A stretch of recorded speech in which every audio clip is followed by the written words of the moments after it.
நம்ம இப்போ யூஸ் பண்ணுற 90% மேலான எலக்ட்ரானிக் சிப்ஸை வந்து இந்த தாய்வான் நாட்டில் தான் உற்பத்தி பண்ணுறாங்க. அந்த கம்பெனியோட பேர் தான் TSMC, Taiwan semiconductor manufacturing company. Intel, AMD, Microsoft மாதிரியான பெரிய பெரிய கம்பெனிஸும் இவங்களோட கஸ்டமர்ஸ் தான். இந்த வீடியோவில் செமிகண்டக்டர்னா என்ன, அது எப்படி உருவாச்சு, எப்படி தாய்வான் இதில் சக்கரவர்த்தி ஆனாங்கன்னு சொல்லி எல்லாத்தையும் இந்த வீடியோவில் டீட்டெயிலாக பார்க்க போகிறோம். ஸோ வணக்கம் எஸ்கான், நான் அவங்க சனத். உங்களுக்கு பேக் டு தி வீடியோ. நான் போடுற வீடியோஸ் உங்களுக்கு பிடிக்குதுன்னா மறக்காம சப்ஸ்கிரைப் பண்ணிட்டு பாருங்க. அது எனக்கு குட்டி மோட்டிவேஷன் வந்து கொடுக்குது. நம்ம யூஸ் பண்ணுற எல்லா எலக்ட்ரானிக் பொருட்கள்லையும் பல எலக்ட்ரானிக் காம்பனன்ட்ஸ் வந்திருக்கு. அதில் மெயினான ஒரு விஷயம் தான் இந்த டிரான்சிஸ்டர். முதலாம் உலகப் போர் நடக்கிற காலகட்டத்தில் இந்த டிரான்சிஸ்டருக்கு பதிலாக வேக்யூம் டியூப்ஸ் தான் யூஸ் பண்ணிட்டு இருந்தாங்க. இந்த டிரான்சிஸ்டர்னா என்ன, இல்லைன்னா இந்த வேக்யூம் டியூப்னா என்னன்னு தெரியாதவங்களுக்கு குட்டியாக ஒரு எக்ஸாம்பிள் வந்து சொல்ல போகிறேன். ஒரு ரிமோட் கண்ட்ரோல் கார் வாங்குறீங்கன்னா அந்த காரோட ஸ்பீடை உங்களால் இன்க்ரீஸ் பண்ணவும் டிக்ரீஸ் பண்ணவும் முடியும். அந்த காரை வந்து ஆன் பண்ணவும் ஆஃப் பண்ணவும் முடியும். இந்த மாதிரி வேலைகளை மெயினாக பண்ணுறது அந்த டிரான்சிஸ்டர் தான். ஆனால் முதலாம் உலக போர் நடக்கிற காலகட்டத்தில் இந்த டிரான்சிஸ்டர் வந்து இன்னும் கண்டுபிடிக்கப்படல. அதுக்கு பதிலாக அவங்க அந்த வேக்யூம் டியூப்ஸை தான் யூஸ் பண்ணிட்டு இருந்தாங்க. அந்த வேக்யூம் டியூப்ஸை போர் சமயத்தின் போது ரேடியோ டிரான்ஸ்மிட்டர்லையும் ரேடார்லையும் எப்படி யூஸ் பண்ணுறாங்க. இந்த முதலாம் உலக போர் முடிகிற காலகட்டத்தில் தான் அமெரிக்கன் சயின்டிஸ்ட் நம்ம கிட்ட இருக்கிற வேக்யூம் டியூப்ஸோட சைஸ் வந்து ரொம்ப அதிகமாக இருக்குது, அதை கம்மி பண்ணி ஆகணும்னு சொல்கிற முயற்சியில் வந்து ஈடுபடுறாங்க. 1947 அமெரிக்கா நியூ ஜெர்சியில் இருக்கிற பெல்ஸ் லேப்ல கொஞ்சம் குரூப் ஆஃப் சயின்டிஸ்ட் இந்த டிரான்சிஸ்டர் வந்து முதல்ல கண்டுபிடிக்கிறாங்க. இதை வந்து கோல்டு ஃபாய்டும் ஜெர்மானியம் மெட்டலை யூஸ் பண்ணி தான் உருவாக்குறாங்க. நீங்கள் இந்த டிரான்சிஸ்டரை உங்களோட பழைய டிவிலையோ இல்லைனா ரேடியோலையோ பார்க்க முடியும். இந்த டிரான்சிஸ்டருக்கு உள்ள மொத்தமாக 3 லேயர் வந்து இருக்கு. இதில் நம்ம காமனாக யூஸ் பண்ணுற டிரான்சிஸ்டர்ஸ் வந்து PNP அண்ட் NPN டிரான்சிஸ்டர்ஸ் தான். இந்த டிரான்சிஸ்டருக்குள்ள இருக்கிற ஒரு செமிகண்டக்டர் மெட்டீரியல் தான் இந்த ஜெர்மானியம். இந்த செமிகண்டக்டர் வந்து சில நேரம் ஒரு மின் கடத்தியாகவும் சில நேரம் ஒரு இன்சுலேட்டராகவும் செயல்படுது. அது மட்டும் இல்லாமல் இந்த ஜெர்மானியம்னு சொல்லப்படுற செமிகண்டக்டர் மெட்டீரியலுக்கு 4 எலக்ட்ரான்ஸ் வந்து இருக்கு. அது வந்து ஒன்னோடு ஒன்று வந்து பிணையப்பட்டிருக்கு. எந்த எலக்ட்ரான்ஸும் வெட்டியா இல்லை. உங்களுக்கு தெரியும், ஒரு மெட்டல்ல ஃப்ரீ எலக்ட்ரான்ஸ் இருந்தால் மட்டும்தான் அதால் மின்சாரத்தை கடத்த முடியும். ஆனால் இந்த டிரான்சிஸ்டரில் யூஸ் பண்ணுற ஜெர்மானியத்தால் ஆரம்ப கட்டத்தில் மின்சாரத்தை வந்து கடத்த முடியாது. அதனால் அந்த ஜெர்மானியம் மெட்டலுக்கு எக்ஸ்ட்ரா ஒரு எலக்ட்ரான்ஸ் வந்து ஆட் பண்ணுறாங்க. இந்த ப்ராசஸோட பேர் தான் டோப்பிங். இந்த டோப்பிங் வந்து 2 வகைப்படும். இந்த ஜெர்மானியத்தால் மின்சாரத்தை கடத்த முடியாதுன்னு சொல்லி எக்ஸ்ட்ரா ஒரு எலக்ட்ரானை கொடுத்தா அது வந்து N டைப் செமிகண்டக்டரும், ஆல்ரெடி இருக்கிற ஜெர்மானியம் கிட்டே இருந்து ஒரு எலக்ட்ரானை பிடுங்கி எடுத்தா அது வந்து P டைப் செமிகண்டக்டர்னு சொல்கிறாங்க. இப்போ உங்களுக்கு இந்த செமிகண்டக்டர்னா என்ன, அது எதுக்காக யூஸ் பண்ணுறாங்கன்னு சொல்லி பேசிக் நாலேஜ் வந்து புரிஞ்சிருக்கும். இப்போ நம்ம சிலிக்கானோட கதைக்கு வந்து போகலாம். இந்த ஜெர்மானியம் செமிகண்டக்டரால் அதிக வெப்பத்தை தாங்க முடியாத காரணத்தினால சயின்டிஸ்ட் வந்து இந்த ஜெர்மானியத்துக்கு பதிலாக இன்னொரு மெட்டீரியலை கண்டுபிடிக்கிற ஆராய்ச்சியில் வந்து ஈடுபடுறாங்க. அப்படிதான் அவங்க சிலிக்கான் வந்து கண்டுபிடிக்கிறாங்க. சாதாரண மண்ணில் கார்பனை மிக்ஸ் பண்ணி அதை அதிக வெப்பத்துக்கு உள்ளாக்கும் போது சிலிக்கான் வந்து பிறக்குது. அப்படி 1950 ஜெர்மானியத்திலேருந்து சிலிக்கானுக்கு வந்து அவங்க மாற ஆரம்பிக்கிறாங்க. டெக்சாஸ் இன்ஸ்ட்ருமெண்ட்ஸ் சொல்லப்படுற அமெரிக்காவில் இருக்கிற ஒரு பெரிய கம்பெனி இந்த சிலிக்கான் டிரான்சிஸ்டர் வந்து உருவாக்க ஆரம்பிக்கிறாங்க. இதை உருவாக்குனவரோட பேர் தான் கார்டன் டீல். அதை வந்து அவங்க கமர்ஷியலாகவும் வியாபாரம் பண்ண ஆரம்பிக்கிறாங்க. இந்த 1954 காலகட்டத்தில் எந்த விதமான மொபைல் ஃபோனோ லேப்டாப்போ வந்து கண்டுபிடிக்கப்படல. இந்த டிரான்சிஸ்டரோட கண்டுபிடிப்பு தான் நம்ம உலகத்தை இப்போ இருக்கிற மாதிரி மாற்றிருக்குன்னு சொல்லலாம். இப்போ நம்ம வாழ்கிற இந்த உலகத்தில் இந்த டிரான்சிஸ்டரை யூஸ் பண்ணாத இடங்களே கிடையாது. ஒரு சாதாரண ஒரு டிவி ரிமோட்டில் ஆரம்பித்து ஒரு நாட்டோட டிஃபென்ஸ் மிசைலுக்குள்ளேயும் இந்த டிரான்சிஸ்டர் தான். 2024 பொறுத்த வரைக்கும் நம்ம உலகத்தில் 90% மேலான செமிகண்டக்டர் சிப்ஸை மேனுஃபேக்சர் பண்ணுறது ஒரு குட்டி நாடான தாய்வான் தான். அந்த தாய்வானில் இருக்கிற டைவான் செமிகண்டக்டர் மேனுஃபேக்சரிங் கம்பெனி, சுருக்கமாக சொல்லணும்னா TSMC. ப்ரோ, அப்போ ஆப்பிள், இன்டெல், Nvidia மாதிரியான கம்பெனிஸ் ஏன் டாப்ல இல்லைன்னு சொல்லி கேட்குறீங்கன்னா, இந்த கம்பெனிஸ் எல்லாம் இப்போ தான் அவங்களோட செமிகண்டக்டர்ஸ் வந்து உருவாக்க ஆரம்பிக்கிறாங்க. ஆனால் இதுக்கு முன்னாடி இவங்க எல்லாம் TSMCயோட கஸ்டமர்ஸ் தான். இந்த TSMCயை உருவாக்குறவர் நான் இதுக்கு முன்னாடி சொன்ன அந்த டெக்சாஸ் இன்ஸ்ட்ருமெண்ட்ஸில் வேலை பார்த்த ஒருத்தர்னு சொன்னால் உங்களால் நம்ப முடியுமா? இந்த TSMCயை தாய்வானில் உருவாக்குனவரோட பேர் தான் மோரிஸ் சாங். இவர் வந்து சைனாவில் தான் பிறக்கிறாரு. இவர் பிறக்கிற காலகட்டத்தில் சைனாவுக்கும் ஜப்பானுக்கும் இடையிலான சண்டை காரணமாகவும் 2ஆம் உலகப் போர் காரணமாகவும் இவர் வந்து அமெரிக்காவுக்கு வந்து போகிறாரு. தனக்கு 18 வயசு ஆகும்போது ஹார்வர்ட் யூனிவர்சிட்டியில் மெக்கானிக்கல் இன்ஜினியரிங் எடுத்து படிக்கிறாரு.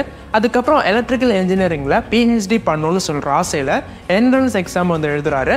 ஆனால் அதில் மோரிஸ் சாங் வந்து தோற்று போகிறாரு. இதுக்கப்புறம் படிக்க முடியாதுன்னு சொல்லி ஒரு வேலைக்கு போக நினைக்கிறாரு மோரிஸ் சாங். அப்பந்தான் டெக்சாஸ் இன்ஸ்ட்ருமெண்ட்ஸ் சொல்லப்படுற ஒரு கம்பெனியில் என்ஜினியரிங் சூப்பர்வைசரா அவருக்கு ஒரு வேலை வந்து கிடைக்குது. அப்பந்தான் டெக்சாஸ் இன்ஸ்ட்ருமெண்ட்ஸும் இந்த செமிகண்டக்டர் பிஸ்னஸுக்குள்ள வந்து இறங்குறாங்க. ஐபிஎம் அவங்களோட ஃபர்ஸ்ட் கம்ப்யூட்டரை உருவாக்குற வேலையில வந்து ஈடுபடுறாங்க. அதுக்கு தேவையான டிரான்சிஸ்டரை பண்ணி கொடுக்கறது தான் இந்த டெக்சாஸ் இன்ஸ்ட்ருமெண்ட்ஸோட வேலை. இதை சூப்பர்வைஸ் பண்றது தான் நம்ம Morris song. IBM Texas instruments கிட்ட 10% அவுட்புட் வேணும்னு சொல்றாங்க. என்ன ப்ரோ சொல்றீங்க, 10% சொல்றது ரொம்ப சின்ன நம்பர்னு உங்களுக்கு ஒரு டவுட் இருக்கலாம். ஏன்னா இந்த செமிகண்டக்டர் சிப்ஸை பொறுத்த வரைக்கும் இதை உருவாக்குறது வந்து ரொம்ப காம்ப்ளெக்ஸான ஒரு ப்ரொசீஜர். இது உருவாக்கும் போது எந்த விதமான தூசும் அதை அஃபெக்ட் பண்ணக்கூடாதுன்னு சொல்லி ஏகப்பட்ட கண்டிஷன்ஸ் வந்து இருக்கு. அதனால இந்த 10% சொல்றது மோரிஸ் சாங்கை பொறுத்த வரைக்கும் ரொம்ப பெரிய நம்பர். ஆரம்பத்தில் மோரிஸ் சாங்கோட தலைமையில் இருக்கிற அந்த செமிகண்டக்டர் சிப்ஸோட அவுட்புட் வேல்யூ வந்து வெறும் 0%. ஆனால் அது வந்து படிப்படியாக 30%க்கு வந்து உயருது. ஐபிஎம்மும் மோரிஸ் சாங்கை நேரில் பாராட்டி அப்ரிஷியேட் பண்ணுறாங்க. அப்படி 1961 மோரிஸ் சாங்கை டெக்சாஸ் இன்ஸ்ட்ருமெண்ட்ஸ் மேனேஜராக ப்ரொமோட் பண்ணுறாங்க. அதுக்கப்புறம் அவருக்கு தேவையான பிஹெச்டி படிக்கிறதுக்கான செலவையும் கம்பெனியை வந்து ஏற்று நடத்துகிறாங்க. சாங்கும் அவரோட பிஹெச்டி முடிச்சுட்டு வந்து திரும்பி வராரு. ஆனால் அதுக்கப்புறம் நடக்கிற சம்பவத்தை யாருமே எதிர்பார்க்கல. சாங் மேனேஜராக இருக்கும்போது அந்த டெக்சாஸ் இன்ஸ்ட்ருமெண்ட்ஸோட செமிகண்டக்டர் டிவிஷனை அடுத்த லெவலுக்கு வந்து கொண்டு போகிறாரு. அதுதான் அவரோட இன்ட்ரெஸ்டும் கூட. ஆனால் அந்த கம்பெனி புதுசாக ஒரு கால்குலேட்டர் வந்து லான்ச் பண்ணுறாங்க. அதோட மார்க்கெட்டிங் ஹெட்டாக சாங்கை வந்து நியமிக்கிறாங்க. ஆனால் சாங்குக்கு மார்க்கெட்டிங் பற்றின எந்த விதமான எக்ஸ்பீரியன்ஸோ நாலேஜோ கிடையாது. தன்னால் முடிகிற அளவுக்கு அந்த கால்குலேட்டர் மார்க்கெட்டிங்கை அடுத்த லெவலுக்கு கொண்டு போக பார்த்தாரு சாங். ஆனால் அந்த செமிகண்டக்டர் மேலே இருக்கிற அளவுக்கு அதிகமான காதல் காரணமாக 1983 சாங் டெக்சாஸ் இன்ஸ்ட்ருமெண்ட்ஸ்லேருந்து ரிசைன் பண்ணுறாரு. இந்த டிஎஸ்எம்சியோட சாம்ராஜ்யம் இதுக்கப்புறம் தான் ஆரம்பிக்கப்படுது. டெக்சாஸ் இன்ஸ்ட்ருமெண்ட்ஸில் வேலை பார்த்துட்டு இருக்கிற காலகட்டத்தில் மோரிஸ் சாங் வந்து தாய்வான் அரசாங்கத்தை அடிக்கடி பார்க்க போவார். ஏன்னா தாய்வான் அரசாங்கத்துக்கு அவங்க நாட்டில் ஒரு செமிகண்டக்டர் ரிசர்ச் இன்ஸ்டியூட் அமைக்கணும்னு ஒரு பெரிய ஆசை வந்து இருந்திருக்கு. ஆனால் அந்த காலகட்டத்தில் தாய்வான் வந்து ஒரு ரொம்ப சின்ன கண்ட்ரி. இது வந்து மற்ற நாடுகளுக்கு வயிற்றுச்சல் வந்து ஏற்படுத்துது. இப்போ மோரிஸ் சாங்குக்கு 50 வயசு வந்து ஆகுது. ஒரு நாள் தாய்வான் அரசாங்கத்துக்கிட்ட இருந்து சாங்குக்கு ஒரு ஃபோன் கால் வந்து வருது. அதில் என்ன சொல்கிறாங்கன்னா, எங்களோட இண்டஸ்ட்ரியல் டெக்னிக்கல் ரிசர்ச் இன்ஸ்டியூட்டுக்கு நீங்கள் வந்து பிரசிடண்டாக தலைமையேற்கணும்னு அவங்க வந்து கேட்குறாங்க.